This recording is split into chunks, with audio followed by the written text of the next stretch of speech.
எல்லாருக்கும் வணக்கம். என் பேர் அருணா. நான் வந்து டெரகோட்டா ஜுவல்லரி பண்ணிகிட்ருக்கேன். டெரகோட்டா ஜுவல்லரி என்னென்னா, களிமண்ணில் செய்யப்பட்ட நகைகள் தான் டெரகோட்டா ஜுவல்லரின்னு சொல்லுவாங்க. ஸோ அந்த ப்ராடக்ட்டை தான் நான் பண்ணி இப்போ சேல் பண்ணிகிட்ருக்கேன். நான் வந்து கோயம்புத்தூரில் தான் இருக்கேன். எனக்கு வந்து 2 கிட்ஸு. ஸோ அவங்கள வந்து பார்த்துக்கிட்டு நான் என்னோடய பிஸ்னஸை வந்து நான் சூப்பராகவே ரன் பண்ணிகிட்ருக்கேன். One more episode. இந்த எபிசோடில் ரொம்ப இன்ட்ரெஸ்டிங்கான ஒருத்தங்க. ஏன்னா வந்து சாப்பிட்டாச்சு, ஃபிட்னஸ் பார்த்தாச்சு, எல்லாமே முடிச்சாச்சு. இப்போ நம்ம எப்படி அழகுபடுத்திக்கலாம் அப்படின்ட்டு இருக்கவங்க தான் எர்த்தி கான்செப்ட். ஏர்த்லேருந்து டெரகோட்டா ஜுவல்லரி பண்ணுறவங்க, கவர்மெண்ட்டோட நல்ல ஒரு ஆர்டர் பிடிச்சவங்க அருணா ஃப்ரம் எஸ்எஸ் டெரகோட்டா வந்துட்டாங்க. இவங்க வந்து ஊசி போல் உடம்பு இருந்தாலும் டெரகோட்டா ஜுவல்லரி பார் அப்படின்னு சொல்கிறவங்க. ஓகே, என்னோட ஜுவல்லரி பாருங்கள் எப்படி இருக்கா, அவங்க போடுறது கூட அவங்களோட ஜுவல்லரி தான். So let us welcome Aruna on the show. Welcome Aruna, எப்படி இருக்கீங்க?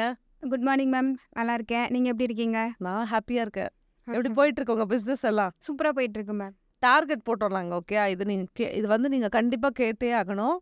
இந்த அம்மாவை நான் உட்காந்து டார்கெட் போடுறோம். இந்த அம்மாவோட 50% டார்கெட் நானே அச்சீவ் பண்ணி கொடுத்துட்டேன். கரெக்டாக? Correct ma'am. அதுக்கப்புறம் வந்து அவங்க சொல்கிறாங்க, மேம் இன்னும் கொஞ்சம் 50% அச்சீவ் ஆகலை, என்ன பண்ணலான்னு பார்க்கலாம் அப்படின்னு. நான் சொன்னேன், பார்க்கலாம் கூடாது, பண்ணி தான் ஆகணுன்ட்டு. ஸோ அங்கேருந்து ஸ்டார்ட் பண்ணலாம். Have your journey has become? இப்போ வந்து சூப்பராக போயிட்டுருக்கு மேம் என்னோடய ஜேர்னி. ஏன்னா ஃபஸ்ட்டு வந்து நான் ஒர்க் பண்ண ஆரம்பிக்கும்போது டல்லு தான். பட் இப்போலாம் வந்து எனக்கு டைமே கிடையாது. அந்த அளவுக்கு எனக்கு ஒர்க் போயிட்டுருக்கு. நேற்று வரைக்குமே நான் நைட் ஷிஃப்ட் பார்த்துட்டு தான் நான் வந்திருக்கேன். ஸோ அந்த அளவுக்கு எனக்கு ஒர்க் போயிட்டுருக்கு. ஸோ ஐ எம் ஹாப்பியாக இருக்கேன். ரொம்ப சூப்பராக போயிட்டுருக்கு மேம் ஒர்க்கு. ஒரு உமனாக வந்து நம்ம கையில் காசு இருந்தால் நம்ம எவ்வளோ ஸ்ட்ரென்த்தாக இருக்கும்ன்ட்டு அந்த அந்த பிஸ்னஸில் இருக்கவங்களுக்கு தான் தெரியும். ஏன்னா வந்து வீட்டில் இருந்துகிட்டே நம்ம அச்சீவ் பண்ணணும்னு நினைக்கிறோம்ல, தட்ஸ் அ கிரேட்டர் அச்சீவ்மெண்ட். அந்த இதில் வந்து Aruna has a very nice story. அன்றைக்கி நாங்கள் பேசிகிட்டு இருந்தோம், மேம் இந்த மாதிரி பீசஸ் மிச்சமாக இருக்குது, இது வந்து கவர்மெண்ட் ஆர்டர் கிடைக்கிறதுக்கு முன்னாடி நான் முன்னாடி வந்து ட்ரெயினில் போய் வித்துட்டு இருந்தேன் மேம், இப்போ கூட ஆரம்பிக்கலான்ட்டுருக்கேன் அப்படின்னாங்க. என்னோடய லைஃப்லேயும் அந்த மாதிரி ஒரு ஸ்டோரி இருக்குது. ஸோ இந்த மாதிரி இன்ஸ்பைரிங் ஸ்டோரிஸ், இந்த மாதிரி இன்ஸ்பைரிங் உமன் சல்யூட். ஏன்னா வந்து நான் வந்து உங்கள் எல்லாத்தையும் பார்க்குறேன். எங்கே இருந்தாலும் நான் என்ன சொல்லுவேன் தெரியுமா, பிவிஆரில் கூட நான் இருக்கும்போது சொல்லுவேன், என்னை கீழே உட்கார வச்சு ஷூ பாலிஷ் பண்ண வைங்க, நான் பண்ணுவேன். ஆனால் அதுக்கு நான் கஷ்டப்பட்டு சம்பாரிச்சா அதோட சந்தோஷம் எதுவும் இல்லை. இந்த மாதிரி உங்கள் லைஃப்பில் சேஞ்சிங் பாயிண்ட் அப்படின்னா என்ன? இருக்கு மேம். நான் வந்து ஃபஸ்ட்டில் வந்து ப்ராடக்ட் ரெடி பண்ணியாச்சு. பட் அதை எப்படி நான் டிஸ்பேட்ச் பண்ணணும், அதை எப்படி நான் சேல் பண்ணணுன்றது எந்த ஒரு ஐடியாவுமே கிடையாது. பட் நமக்கு ஒரு ஐடென்டிஃபிகேஷன் வேணும், யாரையும் நம்ம நம்பி இருக்கக்கூடாது. அந்த ஒரு இதில் வந்து நான் வந்து பிஸ்னஸ் ஸ்டார்ட் பண்ணணும்னு நினச்சேன்.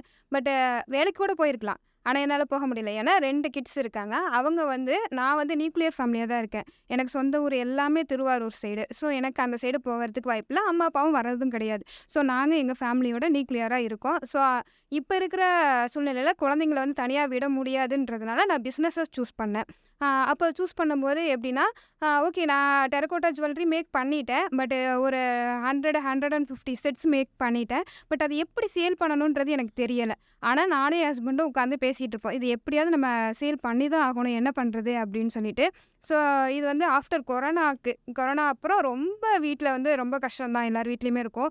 ஸோ எங்கள் வீட்லேயும் அந்த மாதிரி இருந்தது. சரி ஓகே இருக்கட்டும் பார்த்துக்கலாம் அப்படின்னு சொல்லிட்டு 100 ஸ்டெட்டை மேக் பண்ணிவிட்டு, சரி ஓகே நான் வந்துட்டு நான் இதை எப்படியா சேல் பண்ணிட்டு வரேன் அப்படின்னு சொல்லிட்டு என் ஹஸ்பண்ட்கிட்ட சொல்லிக்கிட்டு நான் போயிட்டு ரயில்வே ஸ்டேஷன் தான் போனேன். ரயில்வே ஸ்டேஷனில் போயிட்டு லேடிஸ் கம்பார்ட்மெண்ட்டில் ஏறிட்டேன்.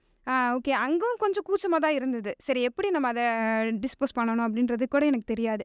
சரி ஓகே கூச்சமாக இருந்தது. இருந்தாலும் ஒருத்தவங்கள்ட்ட கூப்பிட்டு, நான் இந்த மாதிரி பண்ணுறேன், எனக்கு இந்த மாதிரி இயரிங்லாம் நான் பண்ணிகிட்ருக்கேன், உங்களுக்கு இது பிடிச்சிருக்கா பாருங்கள் அப்படின்னு சொல்லி கேட்டேன். ஸோ ஓகே நல்லாயிருக்கு அப்படின்னு சொல்லிட்டு ஃபஸ்ட்டு 2 பேர் வந்தாங்க. அடுத்தது 4 பேர் வந்தாங்க. அடுத்தது அப்படியே வந்து கண்டினியூ ஆகி அன்னைக்கு வந்து 150 செட்ஸில் வந்து 100 செட்ஸு வந்து சோல்ட் அவுட்டு. ஸோ அப்போ செம்ம ஹாப்பி. அப்போ வந்து என் கையில் நான் வந்து என்னோடய ஃபஸ்ட்டோட ஸ்டட்டோட ரேட்டு வந்து 30 ரூபிக்கு தான் நான் சேல் பண்ணேன். அப்போ வந்து அந்த சேல் முடிச்சுட்டு ஒரு 2.5 ஹவர்ஸில் வந்து என் கையில் வந்து ஒரு 3,000 இருந்தது. ஸோ அதை பார்த்தோன்னே எனக்கு அவ்வளோ ஒரு ஹாப்பியாக இருந்தது. சரி ஓகேடா இதுதான் நம்மளோட லைஃபு. ஓகே இந்த மாதிரி தான் நம்ம வந்து எக்ஸ்பீரியன்ஸ் நம்ம பண்ணிக்கணும், இதுவே நமக்கு மோட்டிவேஷனாக இருக்கணும் அப்படின்னு நினச்சி நான் வந்து நெக்ஸ்ட்டு ஸ்டெப்பை எடுத்து வைக்க ஆரம்பித்தேன். So how motivating, have beautiful. ஒரு பார்ட் ஆஃப் லைஃப் வந்து நிறைய பேர் கூச்சப்படுறாங்கன்னு சொல்கிறீங்க. எனக்கு வந்து இதெல்லாம் கூச்சமே கிடையாது. எனக்கு வந்து ப்ரைட் என்னன்னு சொல்லுங்கள், நான் அங்கேயே போய் வித்துட்டு வந்தேன் ரயில்வே ஸ்டேஷன்லேயே போய். எங்கிட்ட எதுக்கு வம்புக்கு வரேன், நான் எங்கே வேணாலும் போய் விற்பேன்னு ஒரு கெத்து இருக்குது பார்த்தீங்களா, அது எல்லாத்துக்கும் வராது. அந்த கெத்து உங்ககிட்ட மட்டும் தான் இருக்குது. அதை வச்சு மூவ் பண்ண ஆரம்பிங்க. எவ்வளோ கம்பெனியில் சேல்ஸ் பீப்புள் வந்து ஒரு இடத்துல போய் நம்ம சேல்ஸ்ல இருக்கோம்னு சொல்லிட்டு அந்த கொஞ்சம் கூச்ச சுபாவமா இருப்பாங்க. ஆனா நீங்க அதெல்லாம் தாண்டிட்டு, எனக்கு என் வீடு முக்கியம். நான் என் ஹஸ்பண்ட சொன்னது அந்த வார்த்தை முக்கியம். நியூக்ளியர் ஃபேமிலில இருக்கோம். நம்ம சம்பாரிச்சு தான் நம்ம ஃபேமிலிய நடத்துறது தப்பே கிடையாதே! It's a beautiful thing right? அடுத்தடுத்து எப்படி பண்றீங்க? நீங்க டெரகோட்டா ஜுவல்லரி பண்றீங்க. எப்படி சோர்ஸ் பண்ணுவீங்க? பிளஸ் விளக்கும் பண்றீங்க. கரெக்ட்டா? கண்டிப்பா. எப்படி சோர்ஸ் பண்றீங்க? என்ன பண்றீங்க? டெரகோட்டா ஜுவல்லரி வந்து நானே தான் மேக் பண்ணுறேன். நான் மேனுஃபேக்சரிங் நானே தான்.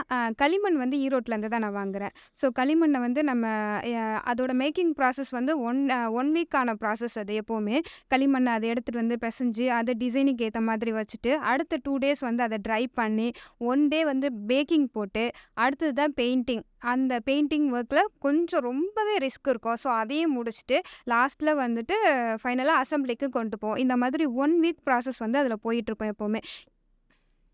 இப்ப எப்படி நான் இம்ப்ரூவ் பண்ணேன் அப்படின்னா, ஃபர்ஸ்ட்டு வந்து நான் ஆரம்பிச்சு 4 வருஷம் ஆச்சு.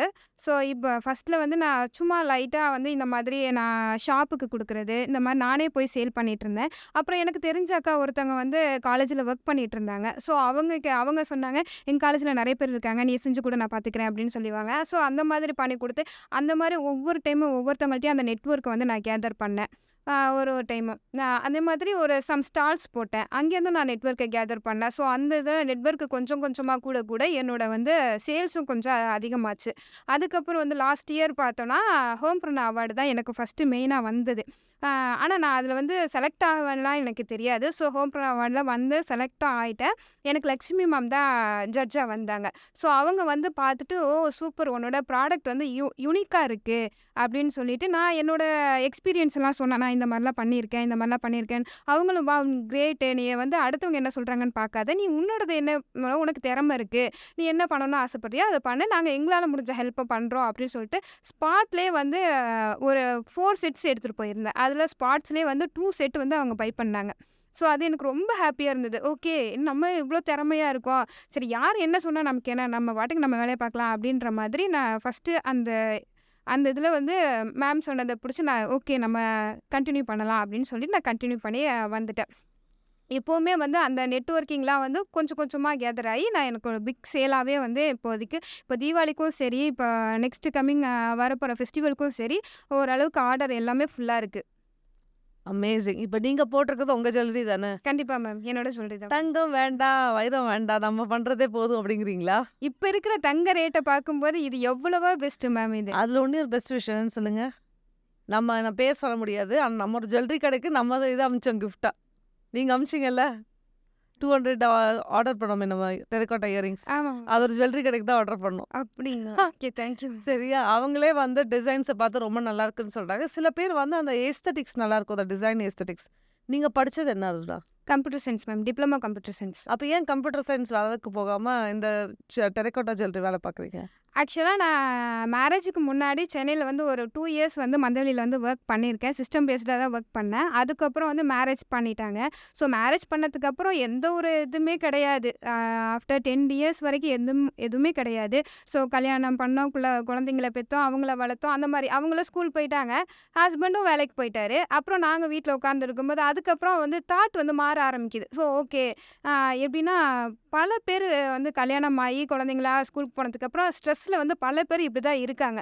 ஸோ அவங்களுக்காக வந்து நான் ஒண்ணு சொல்றேன். எப்படின்னா, இந்த மாரி இருக்காம நமக்கு தேவையான ஒரு பிசினஸ நம்மளே உருவாக்கிக்கிட்டு, நம்ம மைண்ட அதில செலுத்தும்போது, ஸோ நமக்கு எந்த ஒரு பேட் ஹேபிட்டோ, பேட் திங்கிங் எதுவுமே வராது.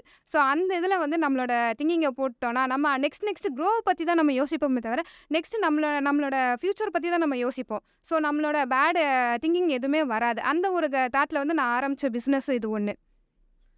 அமேசிங். ஆனா இன்னொரு விஷயம் வந்து நம்ம நேயர் கண்டிப்பா வந்து நோட் பண்ணணும். இது என்னன்னா, நம்ம வுமன் அவங்க வந்து கம்ப்யூட்டர் எஜுகேஷன் பண்ணியிருக்காங்க. தீபா பாஸ்கர் எம்பிஏ பண்ணியிருக்காங்க. ஷர்மிளா வந்து பிடெக் பண்ணியிருக்காங்க. எல்லா வுமன் வந்து படிச்சு நல்ல ஒரு லெவல்ல இருக்கவங்க. அவங்க பிசினஸ தேடி போறாங்க. ஏன்னா, நாங்க பேசாம இருக்க மாட்டோம்னு சொல்ற குரூப் இது. எல்லாம் அவங்க சொல்லுவாங்கல்ல, லைக் மைண்ட் டிராவல் டுகெதர். நம்ம educated minds are travelling together to achieve something big. And beyond that big is greatness. Yes? So even if she's done computer education, done MBA, next point நம்ம லைஃப்ல எப்படியாச்சும் முன்னுக்கா போகணும். ஏன்னா husband கண்டிப்பாக busy ஆயிடுவாங்க. குழந்தைங்களுக்கு அவங்க லைஃப் இருக்கு. நம்மளுக்குன்னு ஒரு லைஃப், நம்மளுக்குன்னு ஒரு ஐடென்டிட்டி தேடுறது தான் எங்கள் ஷீரோ ஸ்பார்க்ஸில் எங்கள் உமனோட யூஎஸ்பி ப்ளஸ் அருணோட யூஎஸ்பி. இவங்கள பார்த்து நானே வந்து ரொம்ப டைம் பொறாமப்பட்டிருக்கேன். எப்படி தான் இந்த துருன்னு இருக்காங்க அப்படின்ட்டு. அவங்க பாருங்க ஒரு பட்டர்ஃப்ளை மாதிரி பறந்துட்டே இருக்கிறாங்க. அவங்க பேச்சுலேயும் சரி, அவங்க இதுலேயும் சரி, டிஸ்பிளேலையும் சரி, the way she speaks also. We wish you very very very all the best Aruna. ரீசெண்டாக நீங்கள் வந்து டிஎன் இதுக்கு விளக்கு கொடுத்தீங்க. How was that experience for you? Ma'am எப்படின்னா ஃபஸ்ட்டு நான் அதை எக்ஸ்பெக்ட் பண்ணவே இல்லை. அந்த அந்த ஆர்டர்ஸ் வருன்றதை நான் எக்ஸ்பெக்ட் பண்ணவே இல்லை. பட் ஆனால் எனக்கு ஒரு தடவை வந்து மெசேஜ் பண்ணாங்க. ஆக்சுவலாக வந்து அந்த விளக்கு வந்து நான் வந்து பண்ணது கிடையாது. அந்த ஒரு வாய்ப்பு எனக்கு வந்தது. மேடம் நீங்கள் டெரக்கோட்டா தானே பண்ணுறீங்க, இப்போ இந்த அகல் விளக்கு உங்களால் பண்ண முடியுமா அப்படின்னு சொல்லி கேட்கும்போது நான் அந்த வாய்ப்பை வந்து நான் தவற விடலை. எஸ் சார் என்னால் பண்ண முடியும், நான் பண்ணித்தரேன் அப்படின்னு சொல்லிட்டேன். சரி ஓகேம்மா அப்படின்னு சொல்லிட்டு டக்குன்னு இதெல்லாம் வந்து மார்னிங் 5:30க்கு அந்த கான்வெகேஷன் நடக்குது எனக்கு. சரி ஓகே நான் எந்திரிச்சு போய் சமையலும் பண்ண முடியல, இந்த இதை வந்து கான்வெகேஷனை ஃபினிஷும் பண்ண முடியல. சரி ஓகே நம்ம பண்ணிக்கலாம் அப்படின்னு சொல்லிட்டு டக்குன்னு கான்வெகேஷன் முடிஞ்சு 6:30 7 o'clockலாம் ஓகே கன்ஃபார்ம் ஆயிடுச்சு, இதான் ஆர்டர் அப்படின்றது கன்ஃபார்மும் ஆயிடுச்சு. சரி நான் சார்கிட்ட அவங்ககிட்ட நான் ஓகே சார் நான் பண்ணி கொடுத்துறேன் அப்படின்ட்டு அவங்க ஒரு 2 சாம்பிள் பீஸ் அனுப்புனாங்க. அப்புறம் நான் 2 சாம்பிள் பீஸ் அனுப்புனேன். ஓகேடா இது கரெக்டாக இருக்குது அப்படின்னு சொல்லிட்டாங்க. ஸோ நேற்று அவங்களுக்கு வந்து ப்ராடக்ட் அவங்க கைக்கு போய் சேர்ந்தோடனே நேற்று ஒரே நல்லா சொன்னாங்க. நான் ஃபஸ்ட்டு பேட்ச் வந்து நான் டிஸ்பேச் பண்ணியிருக்கேன். ஸோ அவங்க வந்து சொன்னாங்க, மேம் அகல் விளக்குலாம் சும்மா அமேசிங்காக இருக்குது, வேறு லெவலில் இருக்குது. ஸோ அதனால் வந்து எனக்கு இன்னுமே எனக்கு இம்மிடியேட்டாக இன்னும் 300 அகல் விளக்கு வேணும் அப்படின்னாங்க. சார் எனக்கு ஒரு நாள் டைம் கொடுங்க சார் அப்படின்னு சொல்லிட்டு இன்றைக்கி நைட்டு நான் உட்காந்து அதை ஃபுல்லாக ஃபினிஷ் பண்ணிட்டு தான் நான் இன்றைக்கி இன்டர்வியூக்கே வந்திருக்கேன். ஸோ இன்றைக்கி டிஸ்பேச்சுக்கு ரெடி பண்ணி கொடுத்துட்டு நான் அந்த இன்டர்வியூக்கு நான் இன்றைக்கி வந்திருக்கேன்.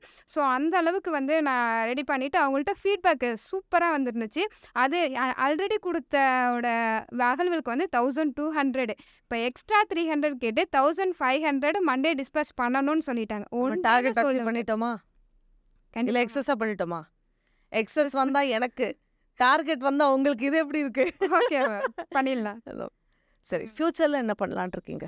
ஃப்யூச்சரில் எப்படியும் நான் வந்து ஒரு ஸ்டுடியோ மாதிரி வைக்கணும் மேம். கண்டிப்பாக ஷாப் வைக்கணும். ஸோ என்னால் வந்து ஒரு 10 மெம்பர்ஸ் வந்து நான் ஒர்க் கொடுக்கணும். அவங்க வந்து நான் இருக்கிற வந்து ரூரல் ஏரியா. ஸோ அவங்களுக்கு வந்து கொஞ்சம் ஹெல்ப்பாக இருக்கிற மாதிரி அவங்களுக்கு வேலை கொடுக்கணும். அந்த மாதிரி தாட்டில் தான் என்னோட இப்போ போயிட்டுருக்கு ma'am. We wish you all the very best Aruna. May you have your showroom very soon and may you have your showroom very soon. ஏன்னா நம்ம மேனிஃபெஸ்டேஷன் ஜர்னியில் வர இருக்கோம். And since you're working hard, we wish you all the very very best. Thank you for coming to the show. Thank you. Thank you so much ma'am.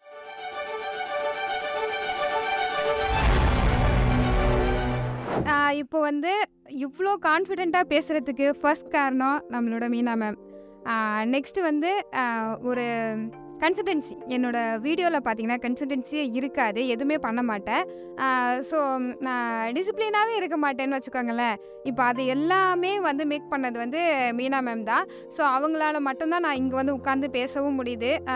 கடவுள் கொடுத்த கிஃப்ட்னா அது நான் Meena ma'am அப்போவே சொல்லிகிட்ருக்கேன். So அந்த மாதிரி ஒரு இடத்துல இருக்காங்க மீனா மேம். ஸோ அவங்களோட செக்ஷன் வந்து வேறு லெவலில் இருக்குது. ஸோ எப்படின்னா ஹீலிங் செக்ஷன் வந்து அவங்க வந்து சொல்லுவாங்க, உங்களுக்கு வந்து நிறைய வந்து ஆர்டர்ஸ் வரணும், நிறைய இது வரணும், எல்லாமே கிடைக்கணுன்றது அந்த ஒரு தாட் வந்து யாருக்குமே வராது. மணிமெண்டடாக யாருமே பேசலாம், பட் இருந்தாலும் அந்த ஒரு எண்ணங்கள் வந்து யாருக்குமே வராது. ஸோ அது வந்து நம்ம மீனா மேடமுக்கு நிறையவே இருக்குது. ஸோ அது மூலயமா வந்து அவங்க ஹீலிங் செக்ஷன் பண்ணும்போதோ இல்லை அவங்க ப்ரேயர் பண்ணும்போதோ நமக்கு நிறைய ஆர்டர்ஸ் வருதுன்னு நான் நம்புகிறேன். அது எனக்கு இப்போ தான் நடக்குது. ஸோ அதனால் அதை நான் என்னோட நம்பிக்கையாக நான் அதை வச்சுருக்கேன். Thank you so much.